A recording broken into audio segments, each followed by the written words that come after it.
So we'll go over how it works. You go into the shop, you pay your monies, you get a pre-release kit, which I'll show you, hopefully. So this is the box, the pre-release kit. Obviously, it's already been opened, but that's the box. And then inside of the box, inside of this box, you will get a D20, different colors. You got the M for Marvel, for the number 20, and then the 1, the magic symbol for the 1. So that's cool. You'll get a promo card, which I got this one. And then you'll get 6 packs. Now these are packs that I've bought before, but you know, it works for what I'm demonstrating, you know. So you got your 1, 2, 3, 4, 5, 6. 6 packs with 14 cards at the top left there in them. And yeah, so that's what you get. This also has a bunch of tokens and stuff on the inside that you can pop out, like +1/1 counters and other weird little things.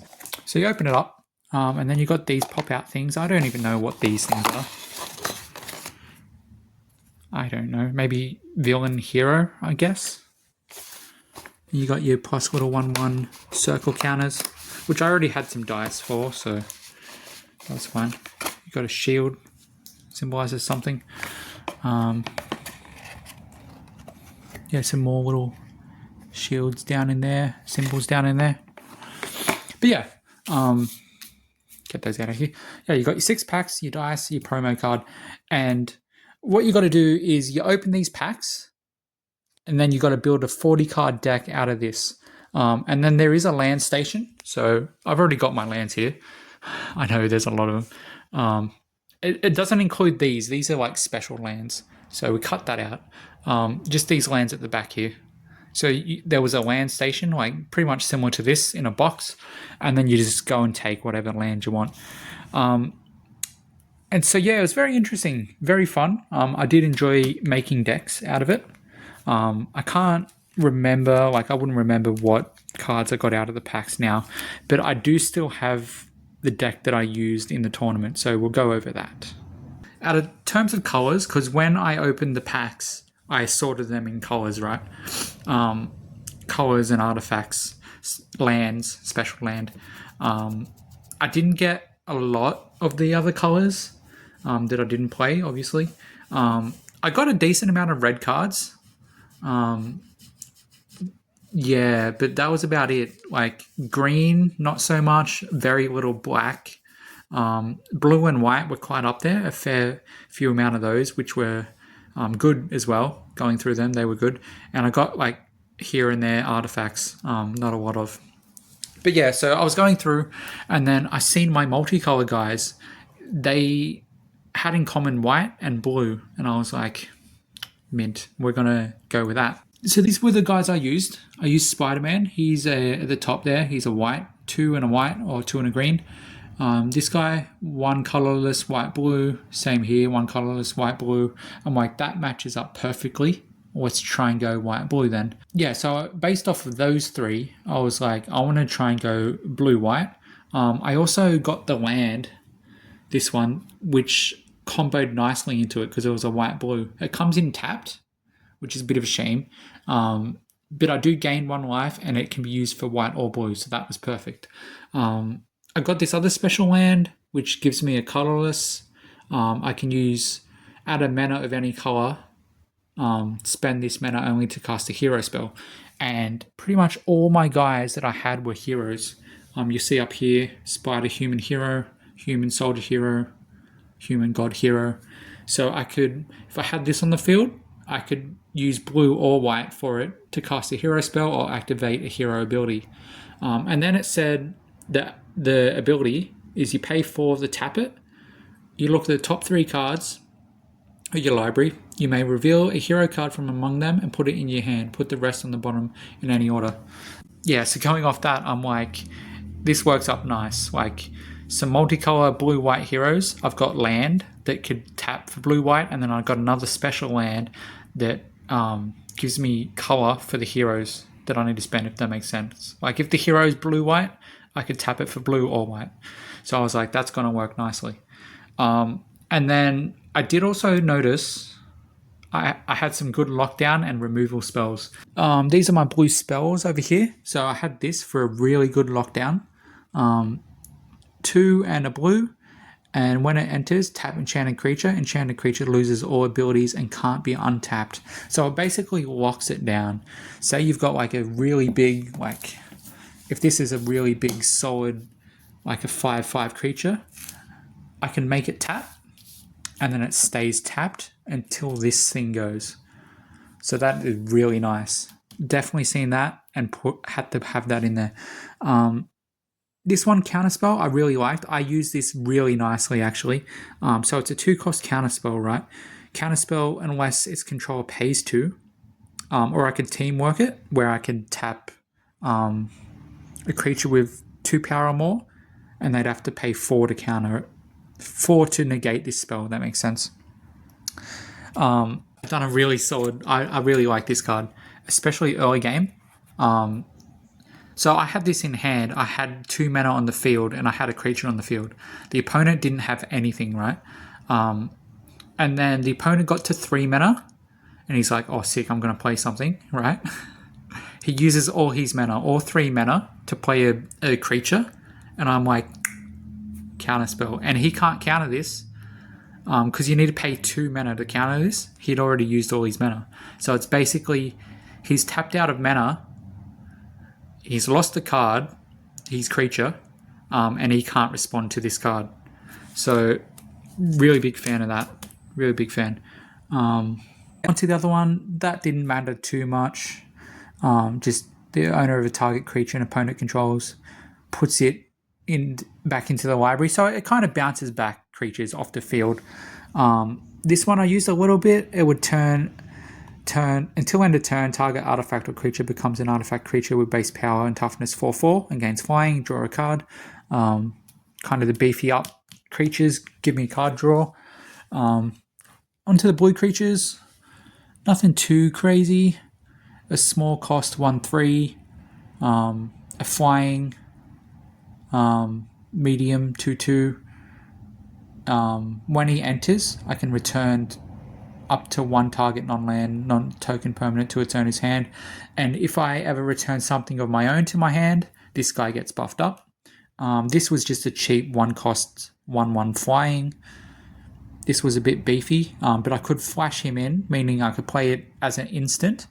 And when it enters, I can tap a non-land permanent or untap. So good thing about this is... over here with our diagram again. Say he's a 2/2, right?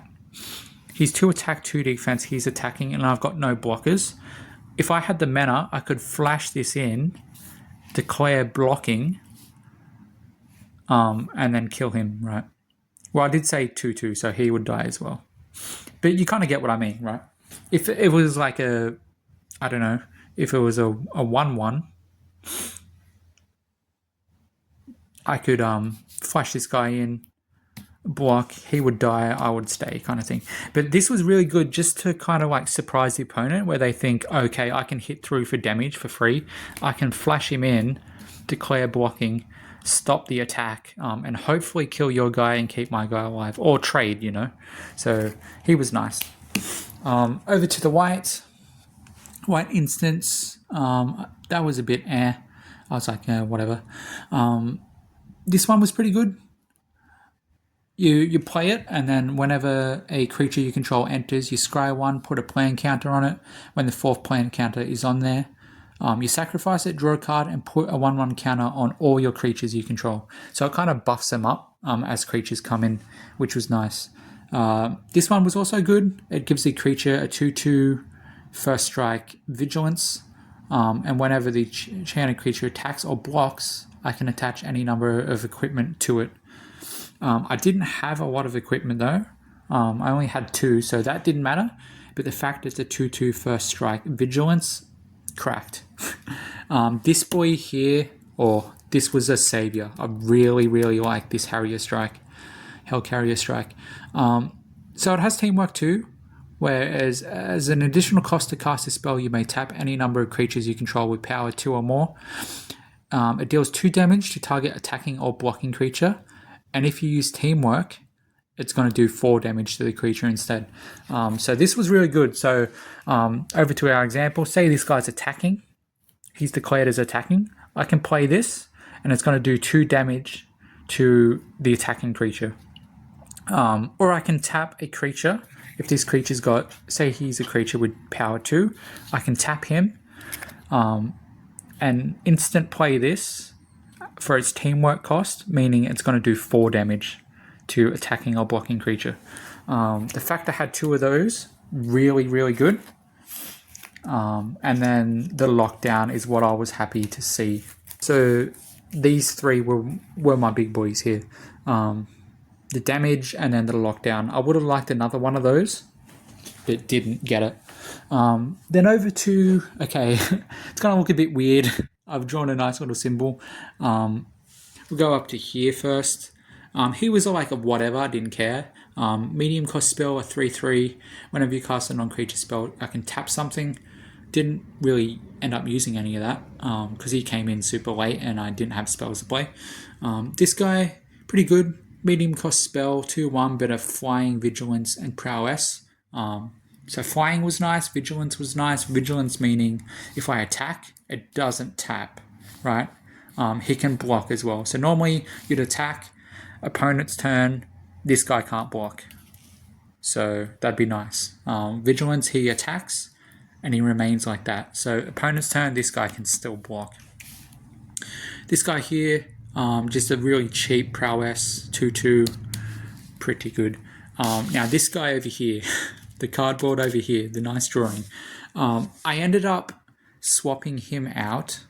I'd done a trade at the end of the night because he was a mythic, and one of the guys I versed was like, oh, that guy's cracked, I could really use him in a deck. And I'm like, yeah, sure, like, you play a lot more than me, and like, sure, we'll see what we can trade. So I ended up trading him out for a couple really good red creatures that I could use in my red aggro deck, and I got another one of these. So this guy, Captain America Super Soldier, he's a mythic.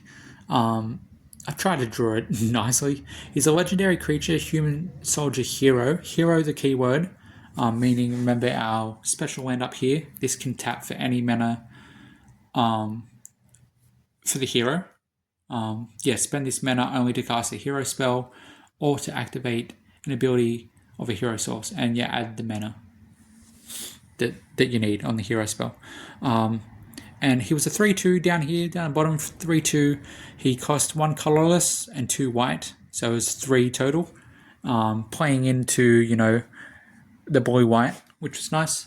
More importantly, he answered with a shield counter, and if he's dealt damage or destroyed, I remove the shield counter from him instead. So basically, it's like a shield, a big shield on him. If something was doing 2 damage, instead of him dying, he just loses his shield counter, which is nice. It's like a second life kind of thing. The next part, as long as Captain America has a shield counter on him, you and other heroes you control have hexproof.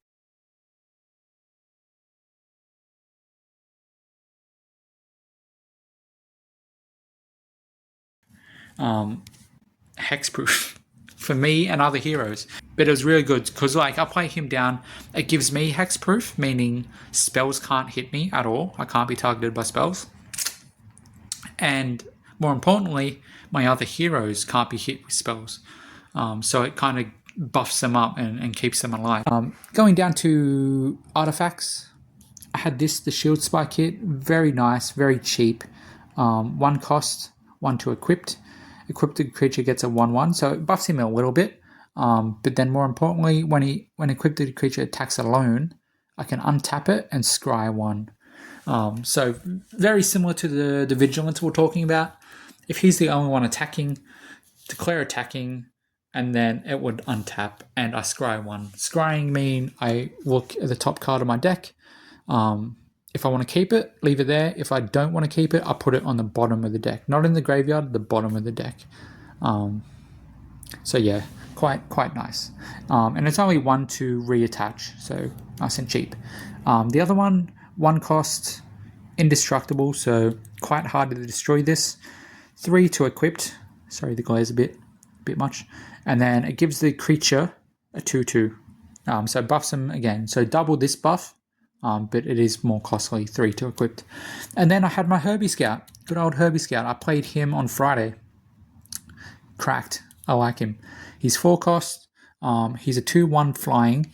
More importantly, when he enters, I draw a card, and then I may put a land card from your hand onto the battlefield tapped. So the good thing with Herbie, good old Herbert, say you got your land, you play your land for turn. You normally only play 1 land unless it says otherwise. So I've played my land for turn, and then I bring in Herbie and say I've got another land in hand, or I draw the card and get another land. Another land can come in tapped. So I'll be playing 2 lands for turn. This is coming in tapped, so I can't use it. But next turn, I've effectively gained 2 land. So very solid Herbie. And then for land, total land, I think I went 17. Let me count this out. Because it's a 40 card deck, right? You don't necessarily have to go half. You don't need 20 land. It depends on how much card draw you have. And how beefy your spells are, right? Because if your spells are really beefy, cost a lot, you probably want a bit more land. If they don't cost too much, yeah, you can get away with less land. If you've got a lot of card draw, you can get away with even lesser land. So going into it, put Herbie back.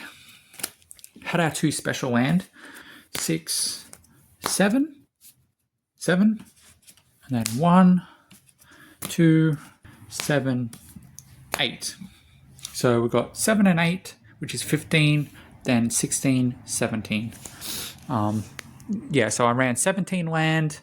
If you want to know the other stats, 17 land at the top. 1, 2, 3, 4, 5, 6, 7, 8, 9, 10, 11, 12 creatures, 3 enchantments, 1 sorcery, 1, 2, 3, 4, 5 instants, and 2 equipment. But yeah, really solid. I really enjoyed it. And then at the end of the night, the last guy I faced, like I said, really liked my Captain America Super Soldier. So I ended up trading him for 2 red aggressive creatures, and then I got another one of this, another lockdown. Thinking about this deck here, I am thinking about just leaving it as is. Like, hey, I won the tournament with this. Even though I do have another blue lockdown spell, and I have another few good white spells in my collection, I don't know. I'd like to keep it how it is, I think. We'll see, because I've got a lot of packs still to open, so maybe I can duplicate this deck, tweak it around just a little bit. I could even bring it up to 60 card, and then I could take it to a modern night, a standard night even, because these are standard legal now. And that'd be my first multicolored deck that I own. So who knows? But anyway, that was a long discussion over my deck. But yeah, I've really enjoyed the pre-release events. It's got me not as scared about playing multicolor, which is nice. Friday night, I was like, with the first event, I was like, I really don't want to do multicolor. It scares me. I don't know how. But yeah, turns out I can do it. Turns out it's doable and it's fun. And yeah, that's all I can say. Anyway, until next time, bye for now.